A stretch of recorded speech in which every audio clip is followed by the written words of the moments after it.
अस्सलाम वालेकुम प्यारे दोस्तों। पिछले कुछ वीडियोज़ में हमने देखा मुग़ल डायनास्टी के बादशाह, मुग़ल डायनास्टी, मुग़लिया सल्तनत, जिसमें हमने देखा बाबर, जिसने इस डायनास्टी को फाउंड किया और first battle of Panipat, in first battle of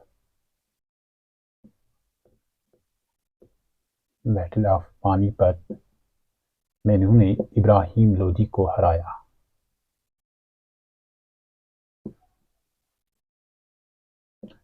and the date was 1526। तो बाबर की हुकूमत 1526 से लेकर 1530 तक चलती है। उसके बाद आते हैं हुमायूं,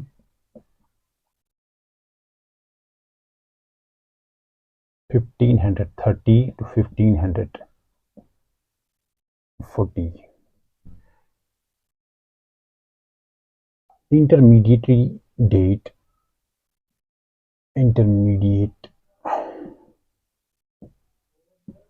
इसका नाम है शेर शाह। ये सुर डायनास्टी फाउंड करता है, सुर dynasty.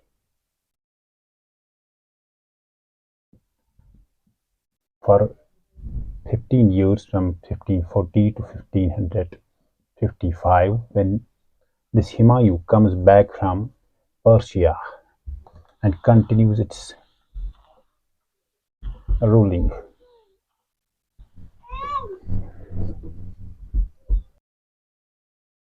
Humayun, after returning, that is from a period of 1555 to 1556, for a short period मर जाता है। Then comes Akbar. Akbar rules from 1556 to 1605. That is the longest time so far, ruling the period of 49 years. And after Akbar, then comes Jahangir. Jahangir again rules here from 1605 to 1627. Jahangir के बाद आ जाता है Shahjahan.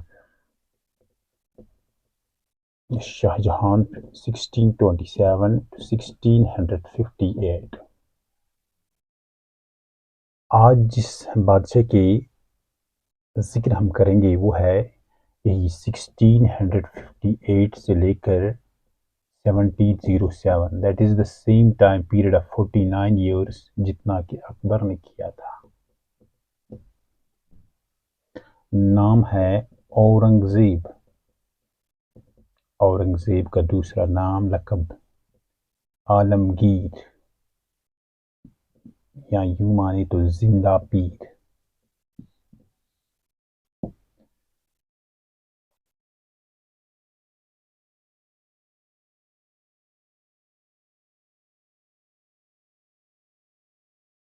Sixteen 1658 में औरंगजेब बैसत बादशाह यानी बादशाह बने और हुकूमत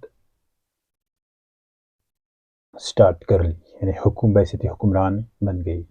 Officially, in a coronation period starts from 1659, that is, she is coronated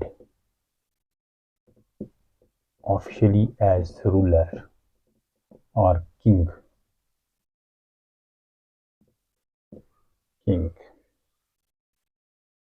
इसे जिंदा पीर इसलिए कहा जाता था क्योंकि because of it is simplicity. जिंदा पीर बिकॉज ऑफ सिंपलिसिटी। बस अल्लाह ताला की तरफ रुजू रहना, इबादत करना, हुकूमत ठीक तरीके से बैसत शरीयत के मुताबिक चलाना, चाहे वो कोर्ट में म्यूज़िक चलाने की पाबंदी, डांस करने की, शराब या बाकी जो आर्टिस्ट थे उन सबों की छुट्टी करना। इसका हालांकि ये खुद ही ऑब्जेक्टिव भी आ सकता है। ये वीणा प्लेयर थे। ये वीणा एक म्यूजिकल इंस्ट्रूमेंट है। वो जानते थे टू प्ले दिस वेन। अगर यूं कहे तो यही औरंगजेब जो है, he is regarded as the last and great Mughal ruler. इसके बाद जो अब बादशाह आएंगे वो बिल्कुल वीक और उनकी पॉलिसी या किसी काम के नहीं दिखते हैं। अब 1675 में इसने क्या काम किया कि सबसे पहले इन्होंने जो जाट्स यानी सिख्स जो थे, सतनामीज,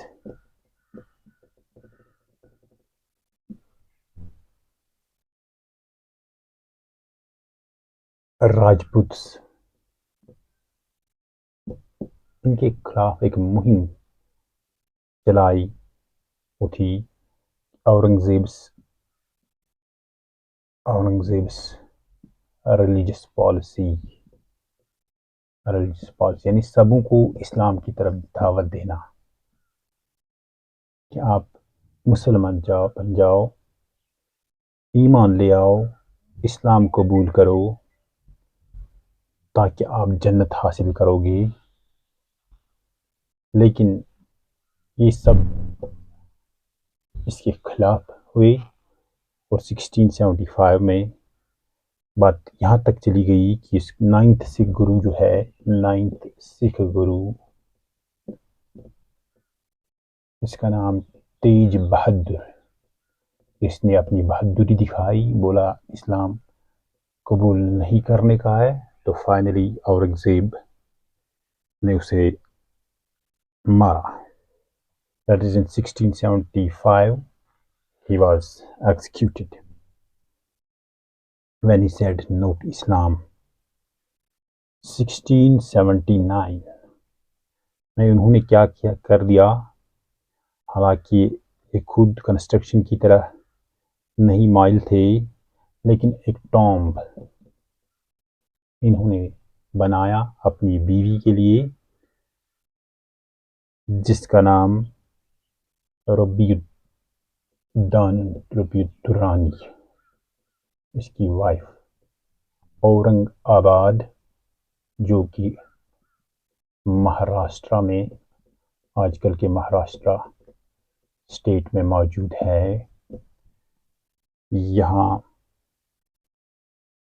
एक टॉम्ब बनाया जिसे मिनी ताजमहल के नाम से भी जाना जाता है।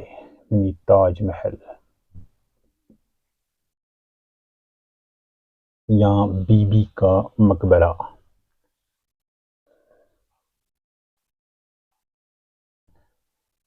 रीइम्पोज्ड जजिया जैसे कि हमें पता है कि अकबर ने इस टैक्स को एबॉलिश किया था, क्योंकि जब उन्होंने राजपूत औरतों के साथ शादियां की तो उस वक्त जब फिरोज शाह का ये जजिया टैक्स उन पर लगाया जाता था, उन्होंने इसे एबॉलिश किया। पिलग्रिम टैक्स, इसको भी एबॉलिश किया था। लेकिन जब औरंगजेब आएंगे, हालांकि शाहजहां ने इसकी ओर ध्यान दिया था, जहांगीर ने कह दिया था नहीं ऐसे ही रहने दो, जैसे कि पापा जी ने अकबर ने कह दिया है। तो लेकिन शाहजहां यहाँ पे चले तो उन्होंने कहने नहीं, जस्ट बी रीइम्पोज्ड। अब जब ये औरंगजेब आया तो इसने इस जजिया को ठीक तरीके से यानी सब लोगों पर ये अप्लाई कर दिया, पिलग्रिम टैक्स भी।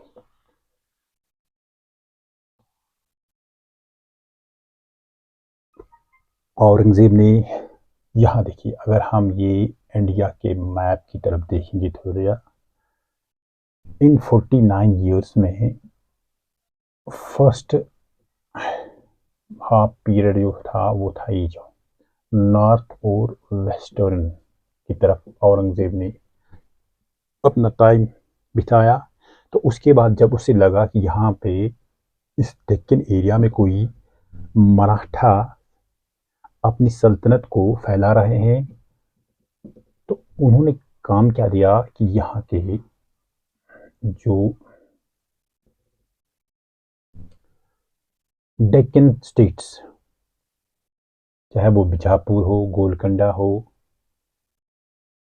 इनको पहले कब्जा में लिया।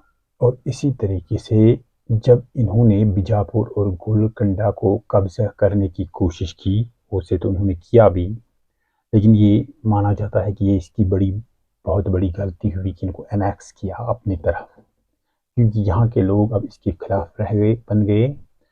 तो शिवाजी जो कि यहाँ से आ रहे थे, इनका फिर आमना सामना हुआ। That is Aurangzeb called Shivaji, क्योंकि एक शिवाजी हिंदू थे, वहाँ से ऊपर से औरंगजेब मुस्लिम, इनकी लड़ाई शुरू होने लगी। शिवाजी भी बहुत होशियार किस्म के आदमी थे, क्योंकि यहाँ पे हम जो देखते हैं ये डेक्कन में बहुत माउंटेन रेंज थे। कभी कभार अगर यहाँ से हमला करके तो किसी और पहाड़ी में चुप जाते थे, तो किसी और में नज़र नहीं आते थे औरंगजेब को कि अब इसे क्या कहा जाए। तो finally he called him a mountain rat, एक पहाड़ी चूहा है जो नज़र नहीं आता है। बिसाइड्स इट, इसके अलावा उसने उसे राजा का लक़ब दिया, राजा शिवाजी, क्योंकि उसके पास यही गुरेला वार टैक्टिक्स थे। गुरेला वार टैक्टिक्स का मतलब कि यहाँ से आए इस पहाड़ी की तरफ, यहाँ इर्द गिर्द जब पहले इनको आने दिया अंदर, तो उसके बाद यहाँ से गुरेला वारफेयर ने हमला किया और फिर खुद गायब हो गए किसी दूसरी जगह। तो इसलिए उन्होंने इसे राजा भी कह दिया। ऐसे नहीं कि फिर अंदर आ गए, अंदर घुस के फिर वहाँ ही रहना, क्योंकि वो ये जानते थे कि औरंगजेब की जो फौज है वो बहुत ही ताकतवर है। हालांकि कुछ दिनों के लिए, कुछ साल के लिए जो उन्होंने डेक्कन स्टेट्स को कब्जा करने के लिए वो अपनी ट्रेजरी और आर्मी को नुकसान तो पहुंचा दिया, लेकिन फिर भी शिवाजी इस बात से वाकिफ़ थे कि इनकी फौज बहुत ज़्यादा, इनके पास हथियार भी ज़्यादा है। तो इस तरीके से लम्हा ब लम्हा औरंगज़ेब को धोखा देते रहे। 1660 में जब शाइस्ता खान को औरंगज़ेब ने शिवाजी के लिए भेजा, तो वहाँ क्या खबर आती है, बुरी खबर आती है कि Shivaji kills this Shaista Khan and Shaista Khan is defeated। तो उसके बाद और एक वाक़ा 1665 में होता है। 1665 में तब एक ट्रीटी आपस में हिंदूज और मुस्लिम, ट्रीटी ऑफ पुरंदर ट्रीटी हो जाती है, जिसमें शिवाजी को तकरीबन कुछ टेरिटरीज जो उन्होंने जीत लिए होते हैं, कुछ फोर्ट्स, उनको सरेंडर करना पड़ता है, क्योंकि फाइनली शिवाजी को महाराजा जय सिंह हराते हैं। महाराजा जय सिंह ऑफ अंबर, ये कौन थे? ये औरंगजेब के डिप्टी थे, औरंगजेब के डिप्टी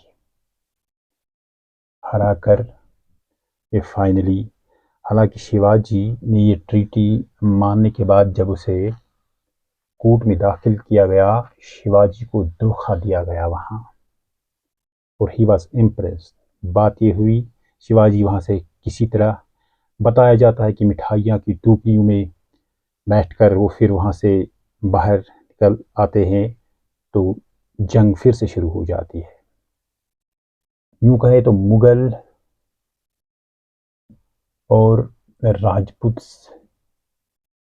की जो रिलेशन अकबर ने बहुत अच्छी बनाई थी, इस औरंगज़ेब के पीरियड में बहुत धचका से लगा और ये खराब होती गई। शाहजहां ने तो इसको बैड बना दिया ही, but now it became worse. Aurangzeb खुद एक ईमानदार सुन्नी मुसलमान थे, जिसको शिया मुस्लिमों की भी ज़िद थी। ये चाहते थे कि दक्कन में इस्लाम का बोलबाला हो जाए और कोशिश करते यही कि इस्लाम का फैलाव पूरे हिंदुस्तान में हो जाए। जिस तरीके से उन्होंने हुकूमत की वो काबिल तारीफ़ है, लेकिन आलिम होने के साथ-साथ कुछ कदम इन्होंने ऐसे भी उठाए जिनका इसे सामना खुद ही फिर उठाना पड़ा। औरंगज़ेब का ये वीडियो देखने के लिए आपका बहुत-बहुत शुक्रिया।